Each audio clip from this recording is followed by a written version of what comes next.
이주한 지 며칠째 새 마을의 아침은 여전히 낯설었다. 닭 울음소리는 들리지 않고 대신 공사장 쪽에서 들려오는 굴착기 소리가 하루의 시작을 알렸다. 집 앞에 쌓인 보따리와 장롱은 아직 제자리를 찾지 못했고 아궁이 대신 설치된 연탄. 아궁이는 불길이 약해 밥을 짓는데 시간이 더 걸렸다. 할머니는 연탄불 앞에서 연신 부채질을 하며 한숨을 쉬었다. 고향 아궁이는 불 한번 지피면 온 집안이 따뜻했는데 여긴 왜 이리 차갑냐. 아이들은 밥상이 차려지기도 전에 신발을 신고 나가 마을 주변을 뛰어다녔다. 그러나 이곳엔 고향의 가을도 함께 뛰놀던 느티나무도 없었다. 아이들은 곧 흙먼지뿐인 공터에 앉아 흙장난을 하며 서로 얼굴을 바라봤다. 아버지들은 새로 배정받은 땅으로 나갔다. 트럭으로 한참을 달려 도착한 그곳은 습기가 가득한 논밭이었다. 비가 조금만 와도 진흙탕이 될 땅. 마른 날이면 금이 쩍쩍 가는 황무지. 한 아버지가 삽을 땅에 박아보더니 고개를 저었다. 이걸로 농사를 지으라니 고향 노는 물길만 잡으면 됐는데 여긴 답이 없구먼.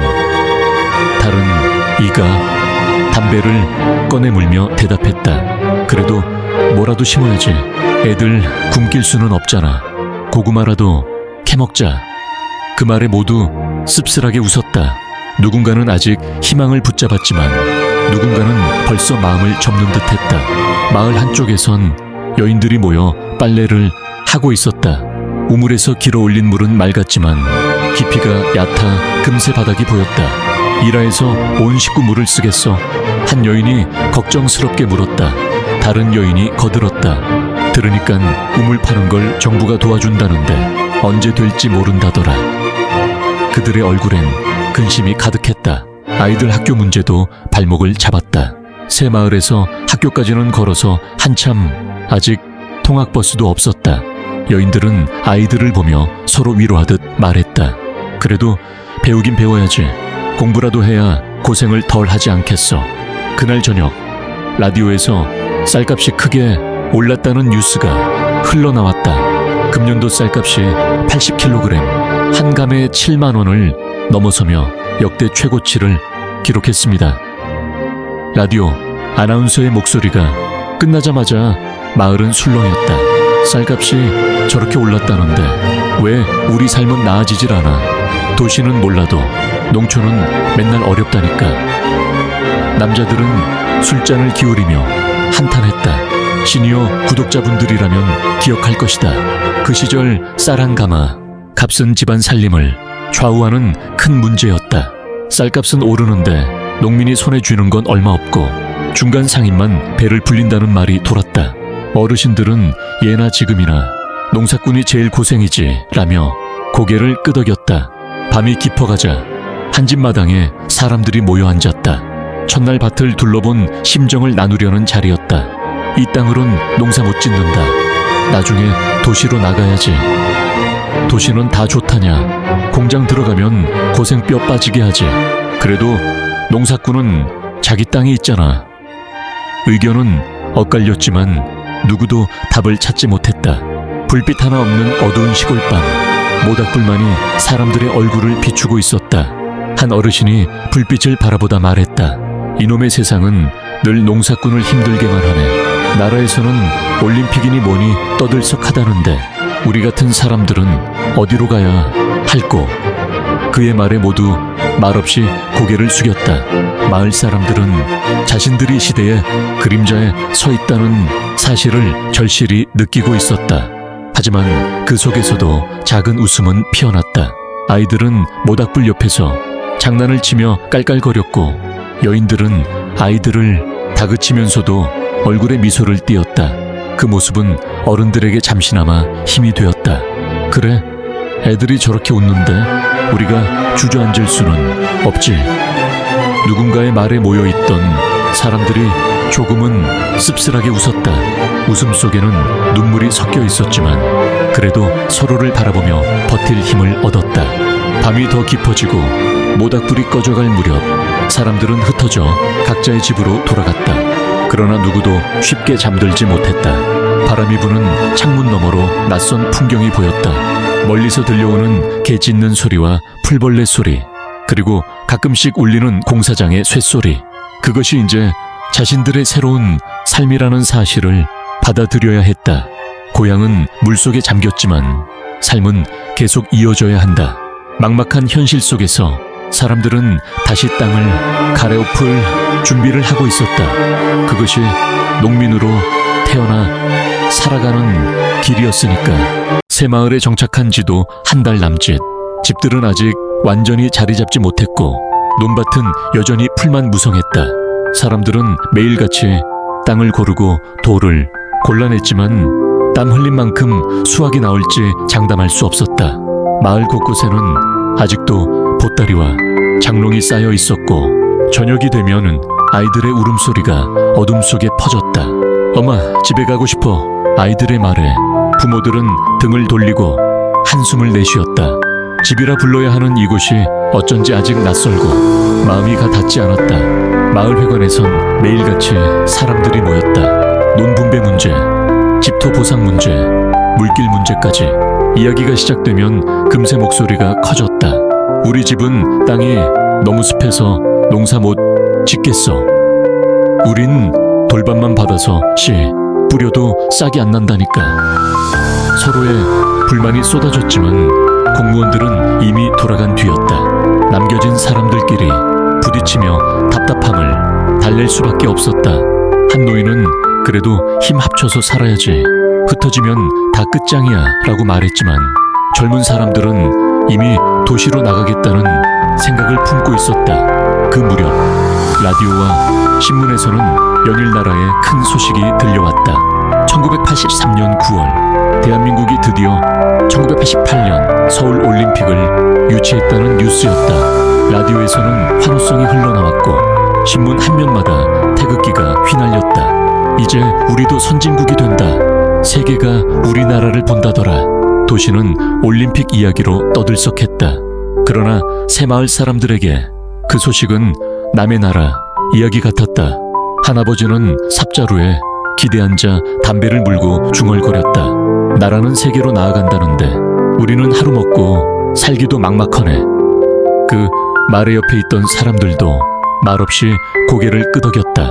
화려한 뉴스 속 나라의 모습과 황폐한 새마을의 현실은 너무나 달랐다.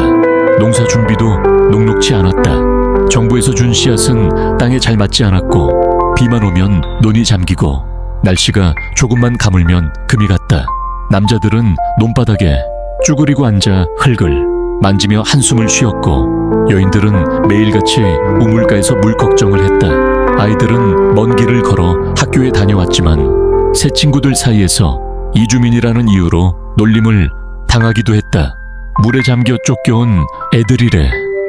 그 말에 아이들은 울며 집에 돌아왔고 부모들은 가슴이 미어졌다. 고향만 잃은 것이 아니라 아이들 마음까지 상처받고 있다는 사실이 사람들을 더 힘들게 했다. 밤이면 마을 사람들은 다시 모였다. 이번에는 도시로 나가겠다는 젊은 부부가 있었다. 이 땅으론 못 살겠어. 차라리 공장 들어가 돈 벌어서 애들 공부시키는 게 낫지. 다른 이가 대답했다. 도시는 돈은 벌어도 사람 잡아먹는다더라. 그래도 흙은 거짓말 안 한다고 했잖아.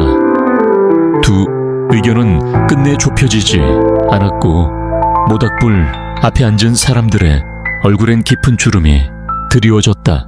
누군가는 희망을 말했고 누군가는 절망을 말했다. 그러나 모두의 공통점은 하나였다. 돌아갈 고향은 없다는 사실. 물속에 잠긴 고향은 이제 다시 찾을 수 없는 땅이었기에 앞으로의 길은 스스로 개척해야 했다. 그 와중에도 작은 기쁨은 있었다. 학교에서 돌아온 아이들이 흙투성이 교복을 입고 웃으며 뛰어노는 모습, 이웃집에서 빌려온 쌀로 함께 밥을 지어 나눠 먹는 모습. 그 순간만큼은 잠시 옛날 고향 마을처럼 정겨웠다. 한 어머니가 말했다. 그래도 우리 애들 웃는 거 보니 살맛이 나네. 어디든 사람이 사는 데가 고향이지.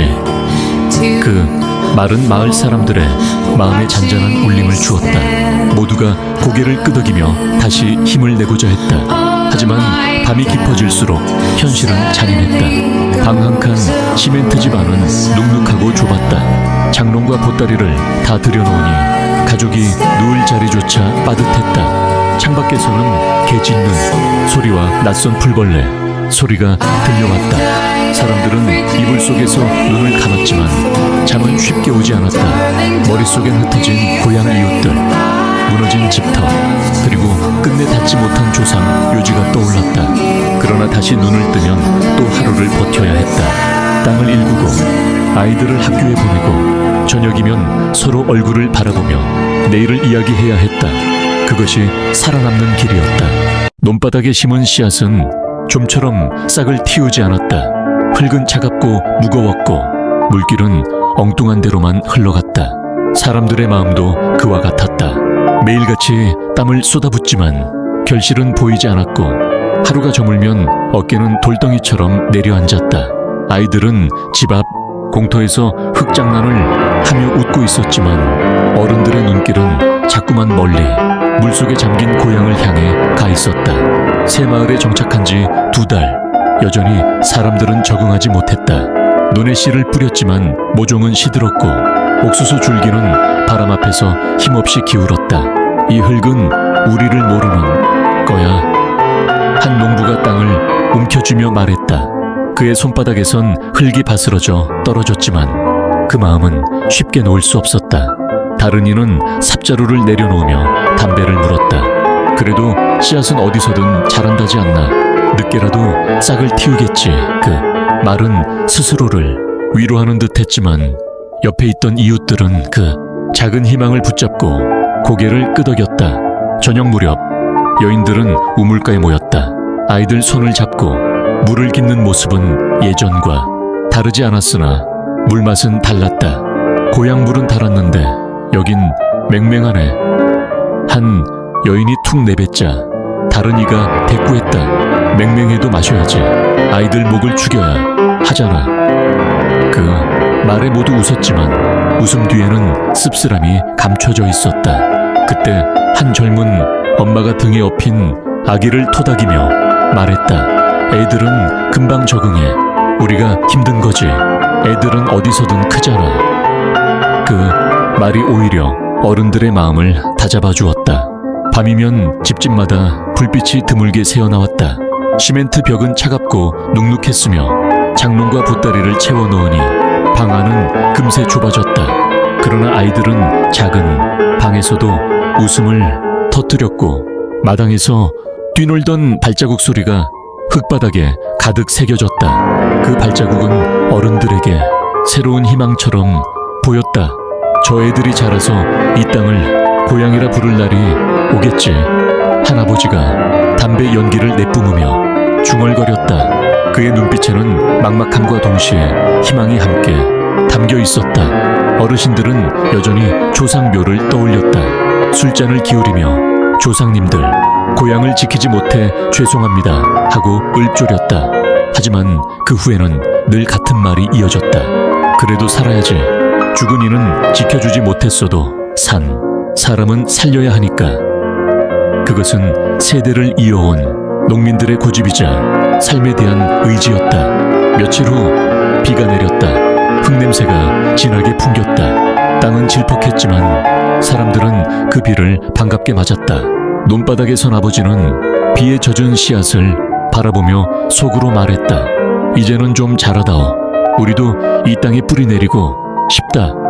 그 순간 그의 마음은 조금은 가벼워졌다. 씨앗이 늦게라도 싹을 틔우듯 사람들의 삶도 언젠가는 이곳에서 뿌리 내리리라 믿을 수 있었기 때문이다. 그날 밤 아이들이 부르는 동요 소리가 마을에 울려 퍼졌다. 낯선 집, 낯선 땅이었지만 그 목소리는 마치 오래된 고향에 저녁을 다시 불러오는 듯 했다. 사람들은 그 소리에 귀 기울이며 서로 눈빛을 나누었다. 슬픔은 여전히 크지만 그 속에서 작은 희망의 불씨가 타오르고 있었다. 오부의 이야기는 이렇게 끝난다. 물속에 잠긴 고향을 떠나와 낯선 땅에서 씨앗을 뿌린 사람들. 그들의 삶은 여전히 힘겹고 막막했지만 씨앗이 언젠가는 싹을 틔우듯 사람들의 삶도 언젠가는 이곳에서 다시 뿌리 내릴 것이다. 오늘 이야기가 마음속에 울림이 있었다면 다음 편에서도 함께해 주시길 바랍니다. 구독과 좋아요는 큰 힘이 되며 이어질 6부에서는 점점 깊어지는 도시와 농촌의 격차 속에서 이주민들이 또 다른 갈림길에 서게 되는 이야기를 전해드리겠습니다.